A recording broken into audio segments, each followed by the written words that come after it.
Assalamualaikum warahmatullahi wabarakatuh.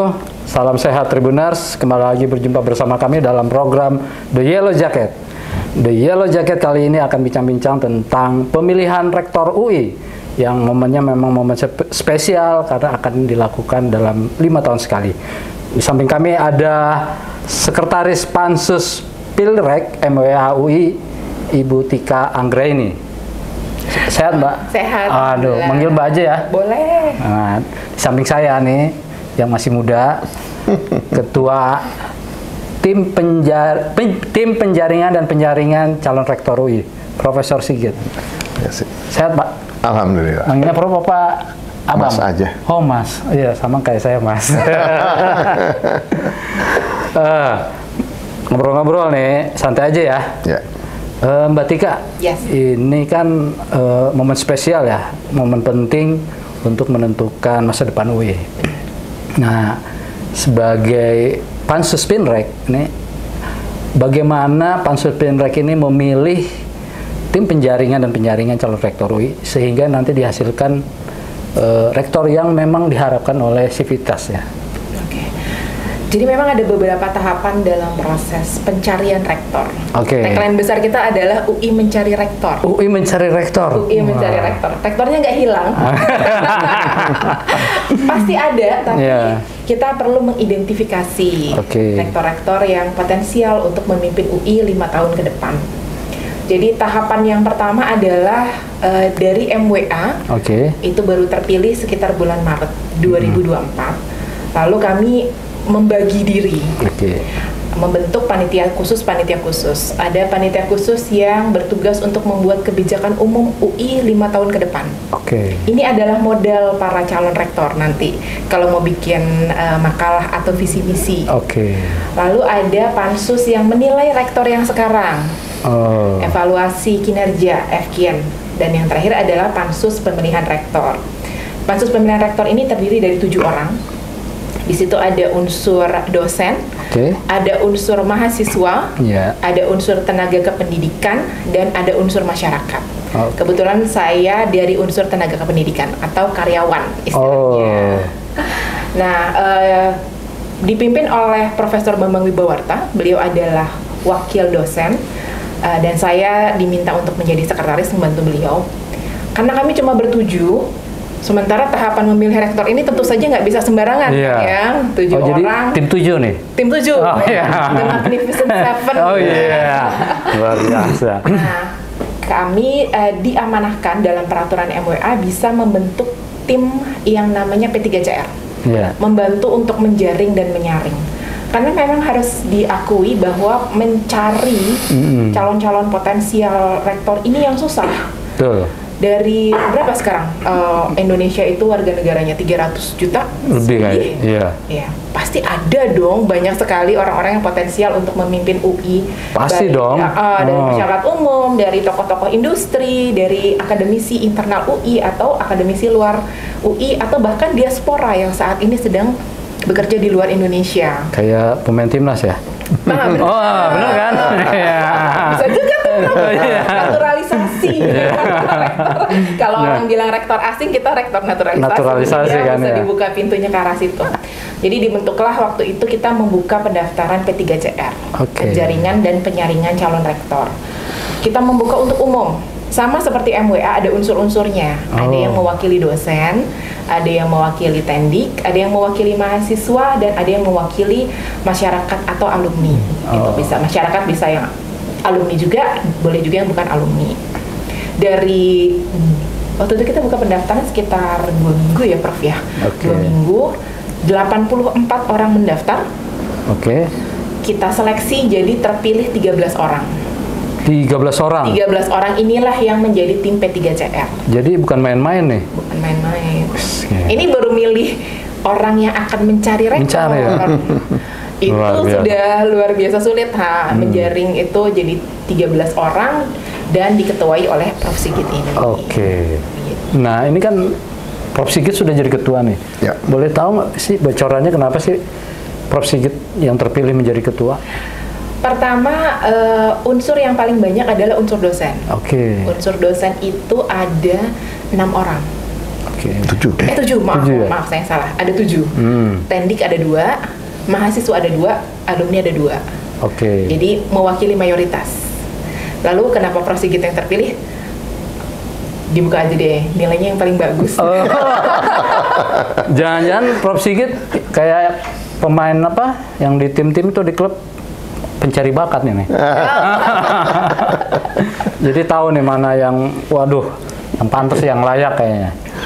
Kita melihat dari pengalaman beliau pernah memimpin vokasi dari awal berdiri ya Prof ya, digabungkan dari D3 yang ada di UI. Ini Prof Sigit zamannya. Luar biasa. Selama 2 periode, 8 tahun ya Prof yang memimpin vokasi hingga sebesar sekarang, dilanjutkan dengan sekarang direktur vokasinya yang baru dan fakultas-fakultas yang lain. Prof Sigit sendiri sama dengan saya, kita dari jadi memang tukang babat hutan kan? Pantes ya terpilih ya. Wah, hutan aja dibabat, apalagi jadi rektor nih. Oke, sekarang kita tanya Prof Sigit ya. Prof, dari anggota-anggota yang di bawah Prof ini, Prof yakin nggak? Ya, kami kan di ber-13 ini, alhamdulillah solid lah. Solid ya. Dan di situ pas banget gitu bahwa pansus itu memilih kami itu di ber-13 itu ada dokternya, ada ahli hukumnya, kemudian juga ekonomi. Lengkap, menurut saya cukup lengkap. Dan mereka-mereka ini juga mempunyai keinginan yang sama bahwa kita ingin mendapatkan rektor yang betul-betul 5 tahun ke depan itu akan membawa UI yang lebih baik lagi. Sehingga saya senang sekali bahwa mereka siap untuk saya ajak bagaimana kita bersama-sama mencari rektor. Jadi kadang-kadang kita Sabtu kadang juga ada rapat, ada kegiatan. Minggu juga kadang-kadang mereka minta pertemuan. Nah, saya menghargai sekali ya. Dan kami kemarin ini sudah juga berkeliling ke semua fakultas yang ada di UI. Jadi, di Depok dan Salemba? Ya, Depok dan Salemba. Jadi meskipun melelahkan gitu ya, tapi saya melihat semangat teman-teman masih luar biasa. Terus chemistry-nya dapat nggak di antara sesama anggota? Ya, maksudnya dengan mempunyai semangat yang sama, ya kami sangat erat lah dengan kawan-kawan, karena kami juga mempunyai komunikasi melalui BA Group itu tak henti-hentinya Mas. Kadang-kadang tengah malam, pagi-pagi saya buka sudah ada diskusi. Baru bangun tuh ya? Ya, jadi luar biasa. Menurut saya luar biasa. Jadi saya harus sebagai ketua saya harus standby karena untuk selalu merespon diskusi-diskusi kawan-kawan. Jadi teman-teman sesama anggota P3CR ini sudah sepaham ya, bahwa yang kita butuhkan kriteria-kriteria calon UI itu sudah paham gitu. Sudah paham, ya. Nggak ada yang maaf nih Prof, mungkin ada bisik-bisikan dari luar gitu. Itu yang kemudian kami jaga. Jadi kami selalu menjaga bahwa kita itu ingin memilih rektor yang tidak dipengaruhi dari luar. Jadi saya sampaikan kepada teman-teman bahwa P3CR hanya fungsinya adalah menjaring dan menyaring, tidak memilih. Jadi nggak ada gunanya kalau kita juga mendengarkan dari yang lain, karena memang fungsi kita tidak memilih. Takutnya di tengah jalan tergoda gitu. Ya. Saya terus terang, HP saya itu banyak telepon, tapi kalau hanya nomor saja saya tidak angkat. Jadi yang betul-betul saya sekarang menjaga, saya tidak akan membuka telepon yang tidak ada di dalam list saya. Bahkan kalau ada nggak WA, saya coba nggak pikirkan. Berarti memang sudah ada niatan dari hati yang paling dalam tim P3CR untuk merumuskan dan mencari yang sesuai dengan harapan Civitas. Betul. Nah, mungkin buat Mbak Tika dan Prof, apa sih, bagaimana sih sosok rektor UI yang diharapkan ke depan? Karena kan rektor UI yang sebelum dan yang akan datang nih, mungkin yang sekarang zamannya sudah beda kan, gitu. Yang ketiga dulu. Oke. Zaman memang sudah beda, Mas, tapi kita juga tidak bisa menafikan bahwa setiap rektor itu meninggalkan jejaknya sendiri di UI. Saya jadi ngeri kalau udah jejak-jejak. Jejak yang baik tentu saja. Jadi bisa dibilang UI ini dibangun dari layer by layer, lapisan demi lapisan pondasi ya. Jadi ngomongin pondasi karena Prof Sigit dari teknik sipil. Setiap pondasi itu membangun UI jadi lebih tinggi, lebih kuat, lebih seperti UI yang kita kenal sekarang. Jadi kita ingin rektor yang membawa UI ke arah yang lebih tinggi lagi karena tuntutannya juga semakin berat ke depannya.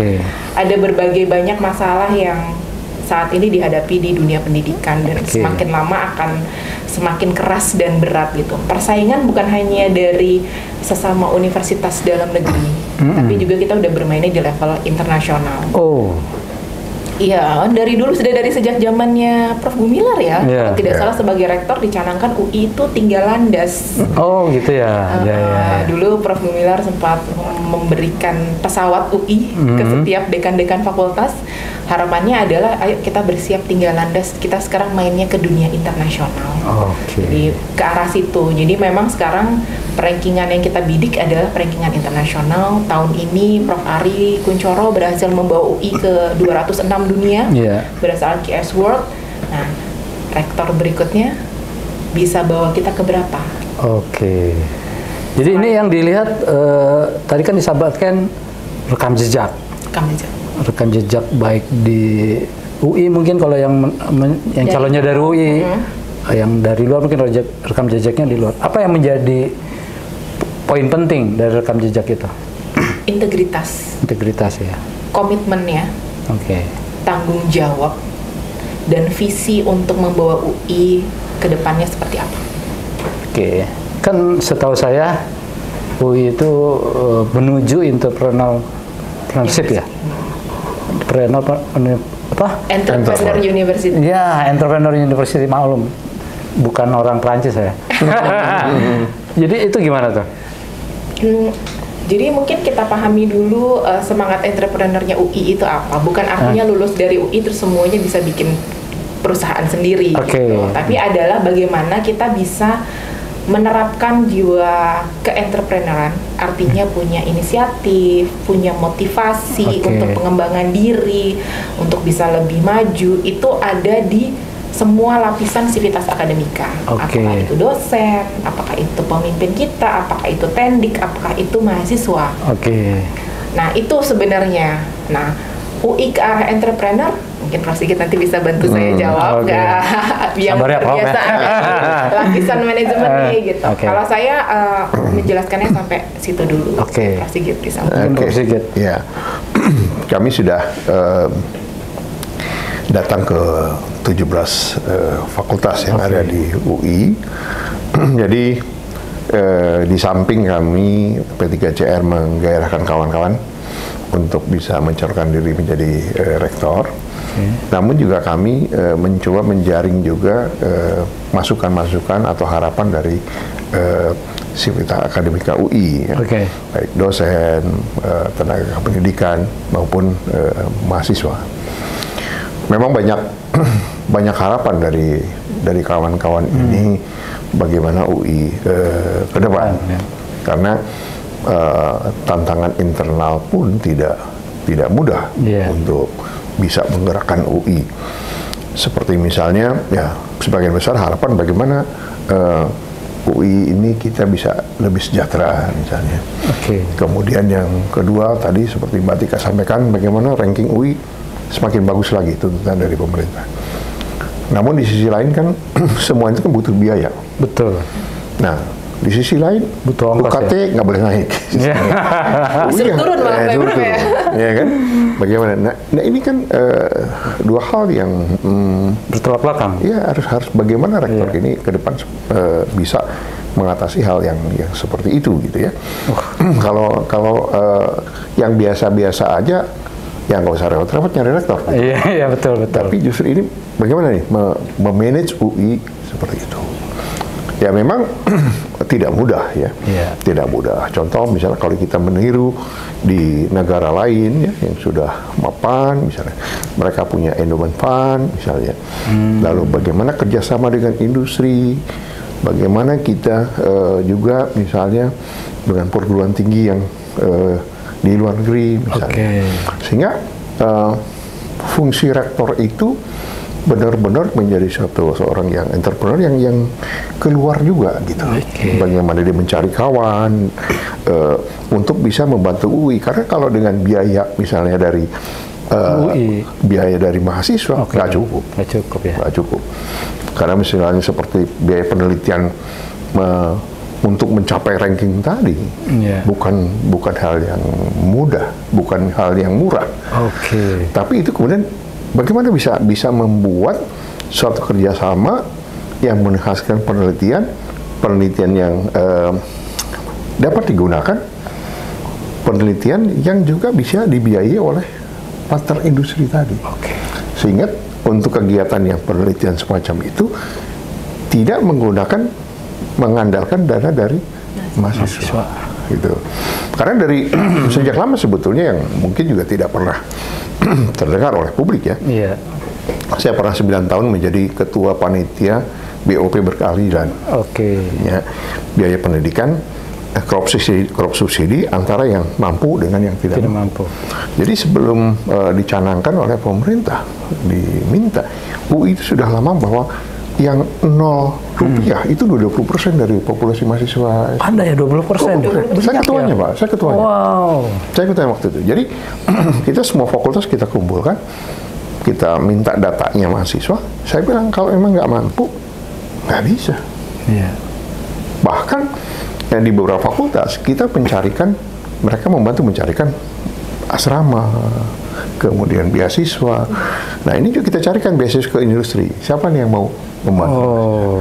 Nah memang itu tidak pernah keluar. Tidak pernah keluar. Iya, betul. Nah, ya diem baik katanya.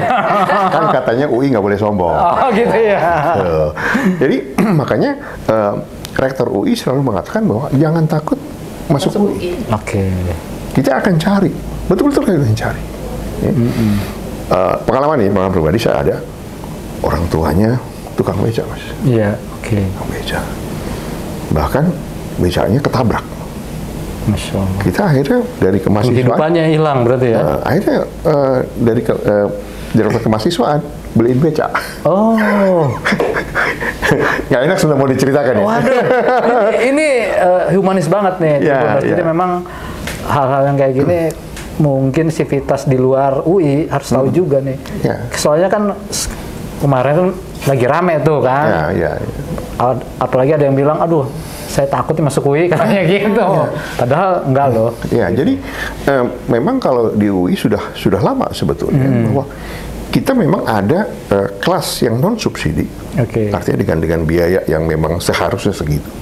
Kemudian ada kelas yang memang untuk yang subsidi, sehingga yang memang sekarang sudah banyak nih parkir penuh banyak mobil, tapi itu sebetulnya mensubsidi yang tidak mampu tadi. Dan kami ketika di kelas itu tidak membedakan lagi siapa yang mampu dan tidak. Bahkan kehidupan sosial di mahasiswa, mereka kan nanti di kos-kosan gitu kan. Saya kemudian dengar cerita dari anak saya gitu ya. Kadang-kadang yang mampu-mampu ini bahkan kalau yang nggak mampu itu lagi nggak punya duit, ditraktir, dibayarin makannya. Jadi menurut saya ini tuh bagus gitu. Jadi yang sudah terbentuk di UI sudah lama gitu ya. Jadi nggak perlu dipersoalkan lagi sebetulnya. Karena sudah terbangun sudah cukup lama ya. Memang sih Mas kadang-kadang saya juga sering mendengar gitu ya. Orang tua ya kawannya adik saya tuh. Kita bisa loh bahwa biayanya segini, padahal dia rumah bermobilnya banyak. Wah itu nggak benar itu. Mau apa gitu kan? Gitu. Ya kita ikhlas aja gitu. Ya urusan dia lah nanti kan dengan ini. Tapi bahwa kami selalu mengatakan pada teman-teman waktu itu ketika saya jadi ketua itu, Kalau memang betul-betul nggak punya, ya sudah, nggak usah terlalu dikorek-korek. Bahkan saya mohon maaf, saya bilang dari baunya aja udah kecium kalau memang dia nggak mampu. Oke. Jadi tampaknya udah kelihatan ya. Saya mudah-mudahan nggak salah. Tribuners, tadi Prof. Sigit sudah menyampaikan bahwa rektor ke depan itu harus mempunyai jejaring yang luas. Ya. Selain di dalam negeri juga di internasional ya. Internasional. Kemudian yang penting lagi adalah rektor baru UI ini tidak akan membebankan kepada mahasiswanya untuk pengembangan UI ke depan. Betul ya gitu ya? Ya. Nah, kita tanya lagi nih. Tadi dari segi jejaring dan gelar mungkin ya. Nah, sekarang dari sosok karakter. Seperti apa karakter rektor UI yang memang diinginkan?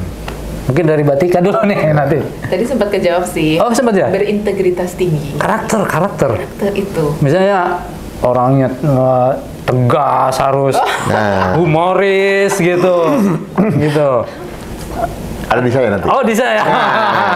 Tadi saya. Ayo, oke. Profesi gitu mungkin. Ya, saya udah keliling, keliling ke fakultas-fakultas tadi saya katakan bahwa sengaja memang kami keliling ke fakultas-fakultas menjaring tadi, menjaring aspirasi, menjaring keluhan, menjaring segala macam. Saya katakan bahwa kunjungan kami ke fakultas ini kemudian akan kami kumpulkan, kami catat. Mudah-mudahan ini kemudian juga menjadi pertimbangan EBA, pertimbangan rektor terpilih nanti. Banyak yang di situ mengharapkan ya, bahwa misalnya kami ingin punya rektor yang ini termasuk mahasiswa ya, suara mahasiswa. Ya, jadi ada mahasiswa, ada tenaga pendidikan, ada. Misalnya tadi ada misalnya kita mengharapkan rektor yang peduli kita, misalnya dia mungkin dalam setahun berapa kali kunjungan ke fakultas-fakultas, mendengarkan kami, gitu. Kemudian rektor yang nggak susah ditemuin, ada misalnya itu. Ada ya? Ada, misalnya. Jadi ini clue loh. Kalau yang mau ikut pendaftaran calon rektor UI ini. Lanjut bro. Kan dari mahasiswa itu ada catatannya, kita pengen punya rektor yang nggak takut di demo. Toh kami kan anak sendiri katanya. Seperti itu. Kemudian juga ada yang meminta juga, jangan yang diperhatikan itu adalah dosen saja. Tenaga kependidikan pun atau saya juga diperhatikan jenjang karirnya dan sebagainya, karena ya memang pengelola UDI ini kan ya partnernya memang tenaga kependidikan dari dosen. Dosen bagus, tenaga pendidikan jelek nggak mungkin akan bagus. Betul. Ya, ini bagus jelek nggak mungkin juga akan bagus. Jadi kedua-duanya memang harus bagus. Nah, ini juga misalnya ada juga yang mengatakan rektor UI jangan duduk di kursi aja lah, misalnya. Oh gitu. Ya mesti jalan-jalan ke kementerian, ke kedutaan. Artinya untuk menyelesaikan UI yang susah tadi. Kesulitan. Jejaring itu ya tadi ya? Iya, jejaring itu. Karena misalnya bangun gedung misalnya, bangun gedung, mungkin biayanya mahal. Tapi siapa tahu ada industri yang membantu, misalnya, atau ada kementerian yang membantu. Nah, sehingga tidak perlu mengambil dana, mengharapkan dana dari mahasiswa. Tidak cukup, Mas. Kalau misalnya nggak cukup lah. Nggak cukup. Apalagi tadi disuruh murah, ada yang nol segala macam, nggak mungkin. Sama kayak saya nggak cukup. Jadi memang untuk menuju cita-cita UI 10 besar dunia ya. Wah. Enggak lah. 150 dulu. Kira 10 besar, waduh. Jadi memang butuh effort yang tinggi, terutama dari sosok leader pemimpin atau rektor UI dalam mengemban tugasnya untuk mengangkat, atau kalau kata Mbak Tika itu lepas landas. Gitu. Nah, kita tanya lagi nih, Tribuners.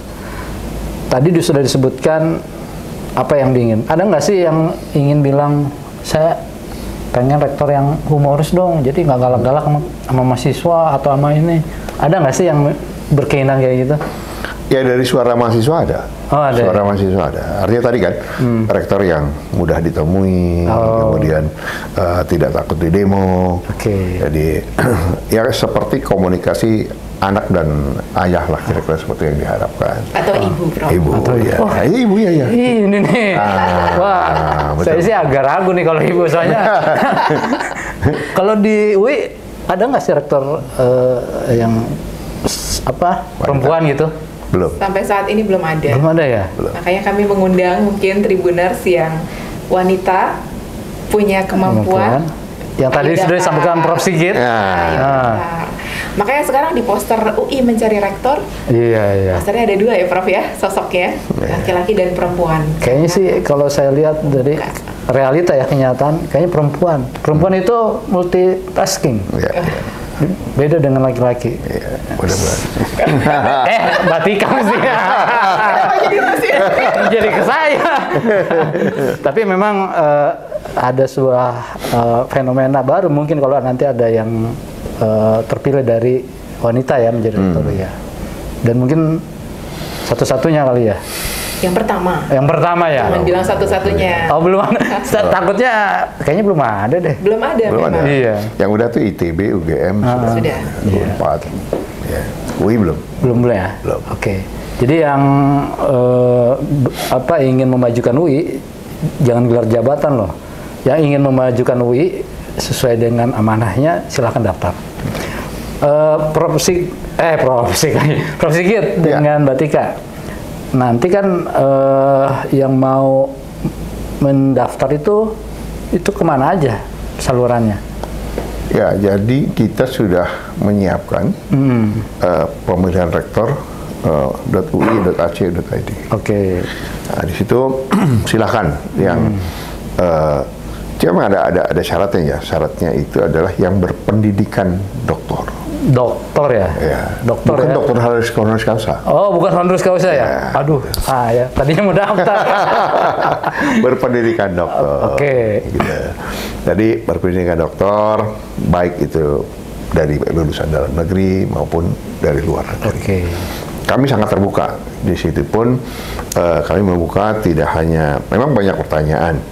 Apakah UI sudah punya jagoan? Tidak ada, saya katakan. Tidak ada jagoan. Kita justru kita menantang yang dari luar, bila mana punya kompetensi, saya punya gagasan nih, saya ingin memajukan UI, monggo silahkan mendaftar. Jadi dari dalam, dari luar, bahkan dari luar negeri sekalipun, syaratnya adalah warga negara Indonesia, belum berusia 60 tahun ketika nanti dilantik. Pelantikan tanggal 4 Desember 2024. Jadi yang usianya lahirnya paling tua itu 5 Desember 1964. Oh, 64 paling tua ya. Di bawahnya boleh. Jadi itu dari segi persyaratan dan tadi disebutkan alamatnya kemana? Alamat www pemilihan rektor .ui pemilihan rektor .ui .ac.id. .ac.id. Jadi silakan bagi yang ingin membangun UI sesuai dengan amanahnya silakan daftar. Nanti lihat aja. Kemudian Prof, ini kan sudah berjalan nih. Tapi saya mau nanya dulu nih sebentar. Kalau yang dari luar UI sudah ada sih yang jadi rektor belum?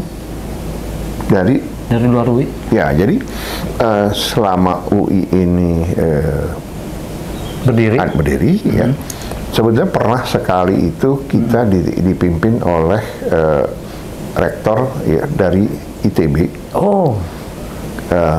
Itu Profesor Sumantri Brojonegoro. Prof. Sumantri. Itu ITB. Kemudian yang kedua itu adalah ketika ada hebohnya UI ini. Kemudian ditekel oleh Dirjen Dikti, yang waktu itu memang dirjennya dari ITB. Yang statuta itu ya? Ya masalah itulah. Hebat itulah. Gitu. Sehingga diambil alih oleh Dikti karena ada rame-rame. Kemudian itu Pak Dirjennya kemudian dari ITB. Jadi UI nggak ada masalah. Nggak ada masalah. Siapapun nggak ada masalah. Jadi silakan, karena sudah ada yang dari luar loh. Jadi bukan, jangan takut lah pokoknya. Kemudian Rob, dari sudah berjalan waktu nih kan pendaftaran, udah berapa calon yang sudah mendaftar? Ya, sampai hari ini itu memang prediksi kami itu mungkin minggu depan yang akan ramainya. Oke.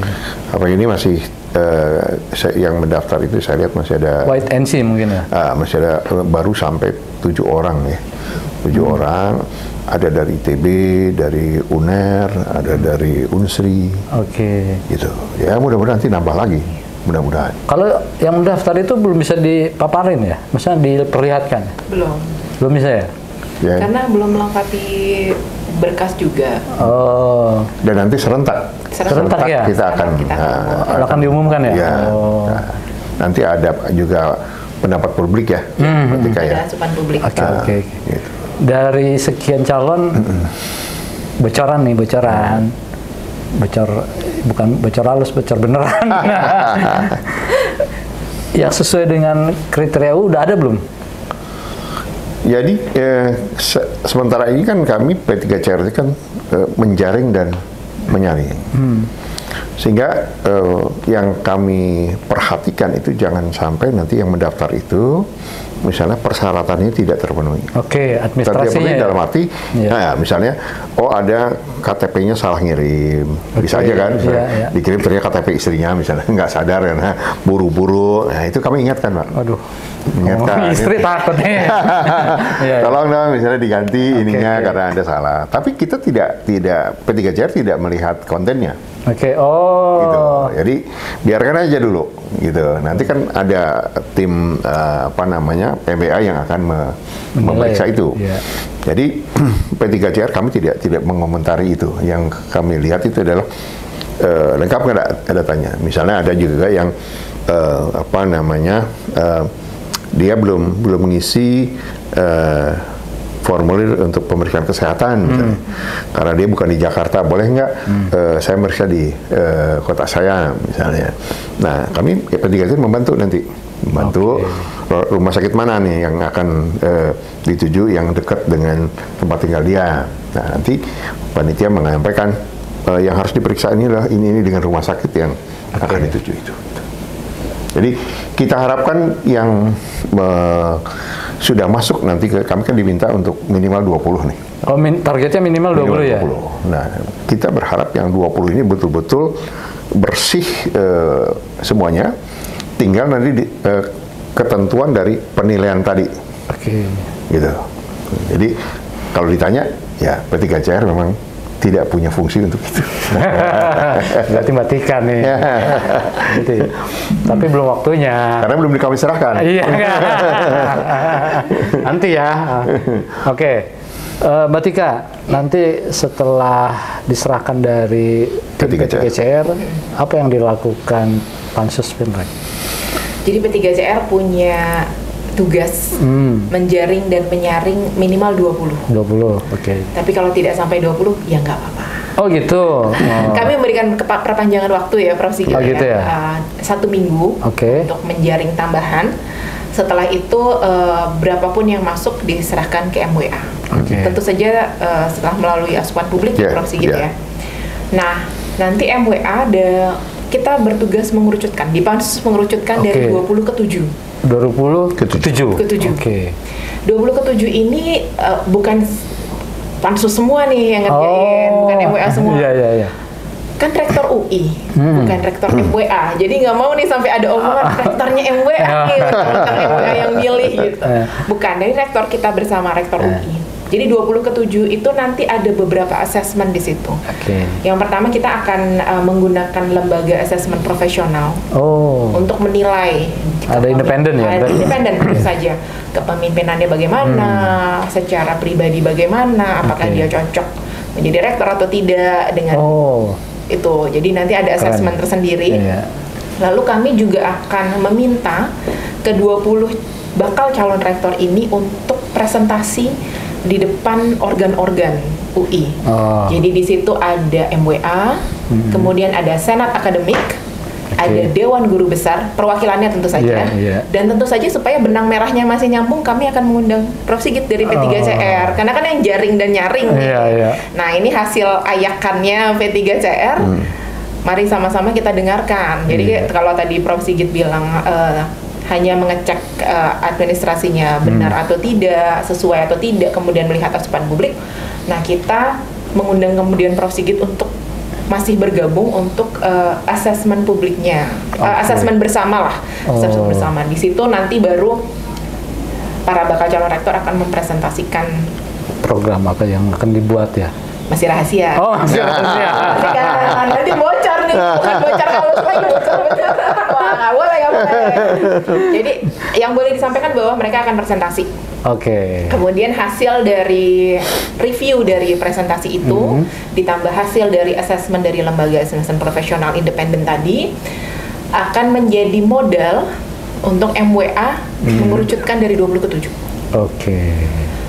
20 ke 7.